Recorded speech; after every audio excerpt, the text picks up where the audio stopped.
राधाकृष्ण विखे पाटलांचे बंधू आता विधान परिषदेच्या रिंगणामध्ये उतरल्याचं पाहायला मिळते। डॉक्टर राजेंद्र विखे पाटील विधान परिषदेची निवडणूक लढवतात। नाशिक शिक्षक मतदारसंघासाठी त्यांनी आपला उमेदवारी अर्ज दाखल केलेला आहे। महत्त्वाची बातमी आपण पाहतोय, मंत्री राधाकृष्ण विखे पाटलांचे बंधू विधान परिषदेच्या रिंगणात डॉक्टर राजेंद्र विखे पाटील यांनी आता विधान परिषदेसाठी आपला उमेदवारी अर्ज दाखल केलेला आहे। मी सर्वांना भेटलो, मुख्यमंत्री उपमुख्यमंत्री सगळ्यांना भेटलो, सगळ्यांना निवेदन दिले की मला उमेदवारी आपण द्यावी म्हणून। मी सगळ्यांना भेटलो, सगळ्यांना आणि त्यांना विनंती पण केली की मला एक संधी द्या मला काम करण्याची, कारण पाठीमागे खूप मोठा तसा शैक्षणिक अनुभव आहे।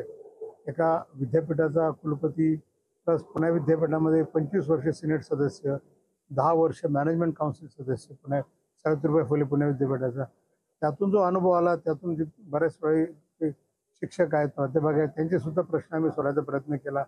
वेळ प्रसंग आले तर आम्ही त्यांच्या बरोबर बसलेलो आहे आंदोलनामध्ये। त्यामुळे त्यावेळी राजकारण हा विषय येतच नाही।